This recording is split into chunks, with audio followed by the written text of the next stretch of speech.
Hello friends, this is Anuj from Shatranj time.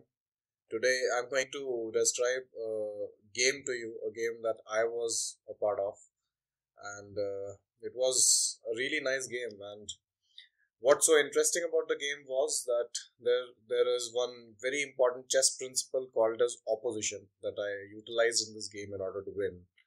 So I'll just quickly explain this game to you. Nothing out of the ordinary in the beginning. It was normally e4 opening, and this is my usual response to the e4.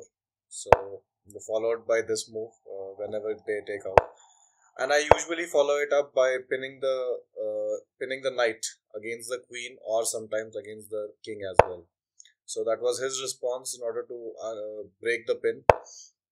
And the second response was taking out the dark square bishop. I usually like to castle early in the game in order to secure my king. So this is one of the moves I play for that. Taking out, just clearing the space for the king and rook to castle. So he responded with this.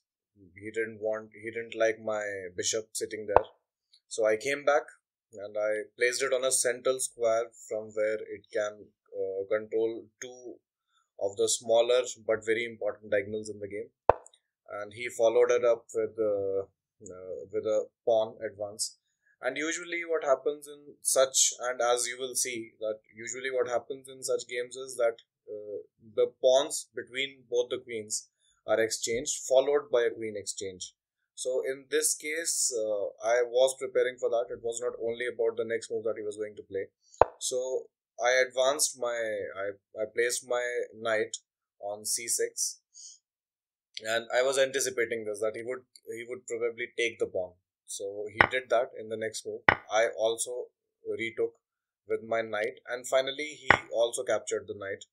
In this case, there's only one option that we have. We have to take the knight. Although I didn't want to exchange the queen, that was never a good idea according to me. But he still somehow the game played out in such a way that there was no option at this point of time. So he did exchange the queen as well, and I also retook with the rook. So at this point, like, he tried to bring out the knight. He was probably trying to gain more space in the center. So I stopped the advancement of the knight by playing this pawn forward. He castled. I also took the another knight out and also made space for me to castle. So he followed it up by trying to pin the. You can't really call that pinning, but he's probably just trying to, pose a threat by saying that if I move my dark square bishop anywhere, then he will be able to capture the knight. And obviously, the idea of recapturing his bishop with my pawn is not going to be great because it would open my king to all sorts of dangers. So that is something that I need to guard against. So it is a sort of a half pin. It's a proactive move kind of a thing, you can say. So I castled and he took the knight back. This is probably he was trying to reposition the knight because he knew that I had already advanced the pawn earlier in the game, so there was no way that he could be utilized that ways.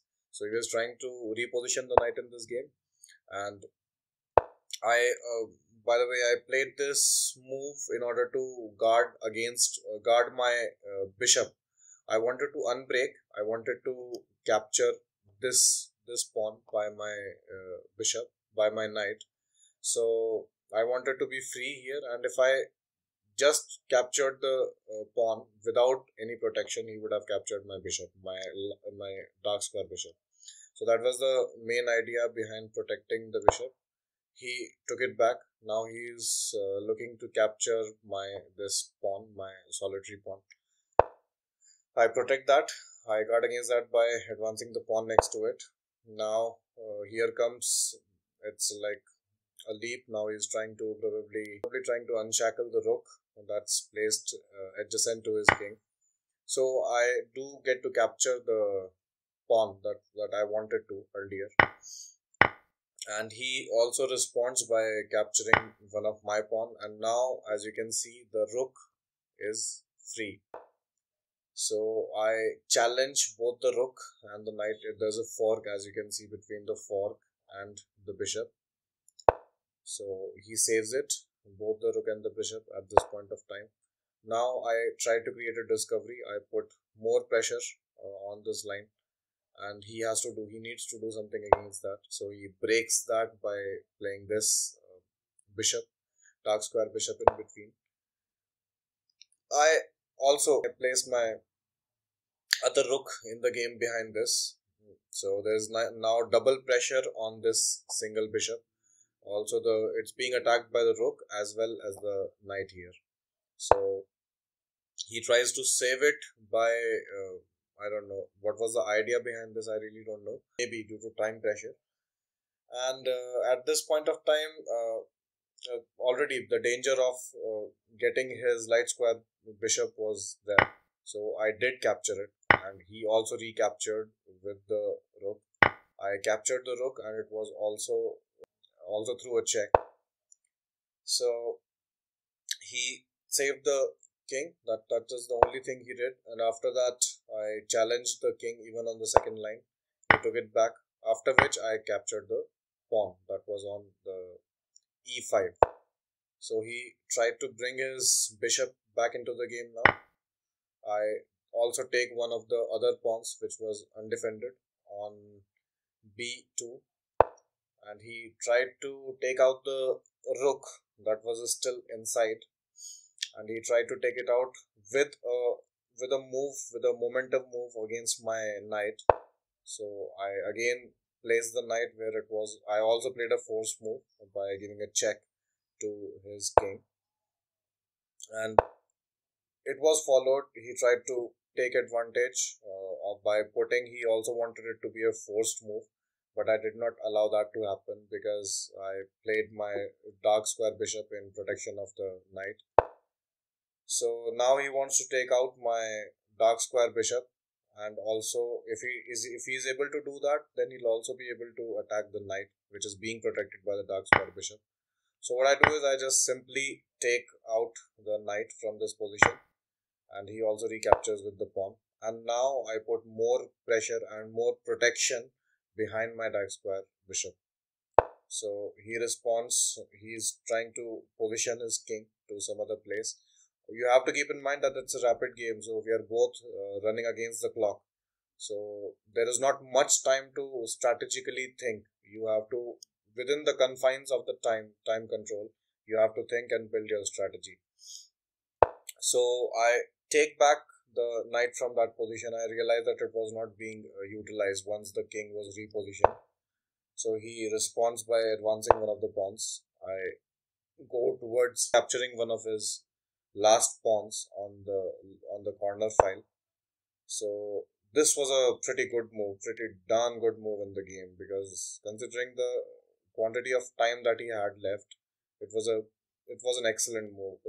If you see, I simply cannot capture the bishop by my dark square bishop, because it is pinned against my rook, so I cannot move the bishop, and the knight is being threatened. And if I do manage to capture this pawn or save my knight, still he's going to capture this bishop. So it was a pretty damn good move at this position in the game. So my response was by protecting the bishop. That's what I wanted to do at this point. So he did capture my last knight in the game, after which I tried to advance the king from that position. He also again captured rather traded the bishop, after which I also did the same. And obviously, he didn't want to exchange the last rook, considering that I have a clear pawn advantage over him. He has only 4 pawns compared to 6 of mine. So I have 2 pawn advantage. He doesn't want to exchange because that would make the game much difficult for him. That's what happens in end games. Anybody who has material advantage would just see through. Although you need to play the end game proper. You really can't play anything and expect to win. So I also started advancing my pawn at this position, and he was also responding, considering again like the time clock. we were just playing back-to-back moves at this point of time.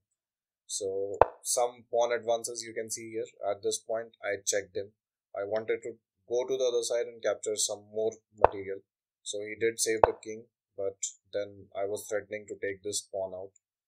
And he did respond by threatening to take one of my pawns here, which I thought was acceptable. So I went ahead and accepted the pawn. He also captured the pawn. And then I saved one of my pawn, which was next in the line to be threatened. So he did check me. I saved the king. And now he's saying that if I go to the other line to capture the pawn, then he will definitely capture this one of mine, which is again acceptable to me. So I did capture this pawn. And now he goes ahead and captures this one. I also capture one of the pawn, which is on the same line. And he also does the same. So as you can see, it is progressing towards an interesting endgame considering the kind of time that we had left in the game. So I advance the last of my pawns on the starting position, and he also does the same. I continue to advance, and he captures. I don't know what kind of end game was he looking for, but he thought that it would be correct to do so. So I also captured it with my rook. It was a check move. He did save the check, after which I advanced my king towards where the action was taking place. And he did come behind. He probably wanted to check me from the last rank that is over here. So I did not care about that. I obviously had the move which I could play in order to save myself.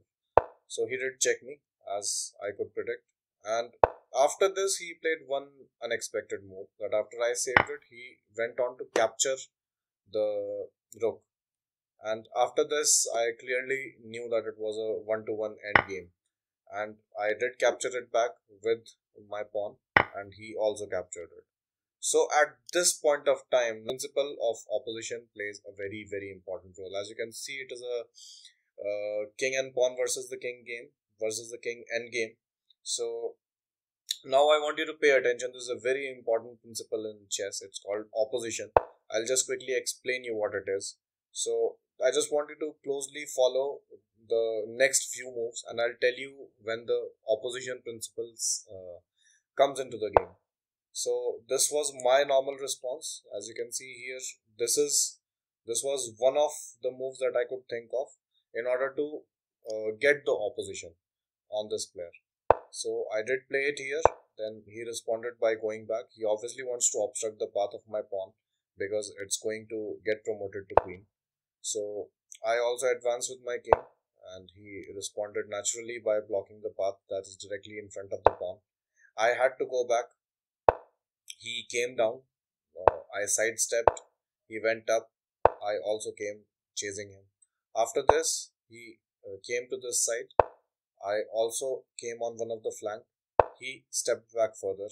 And it is at this point, my friends, that I took opposition. So I'll quickly explain you what that means. That I came right in front of the king. So in principle of opposition, you have to remember three things. It looks very, very difficult if you hear about it without trying to understand it.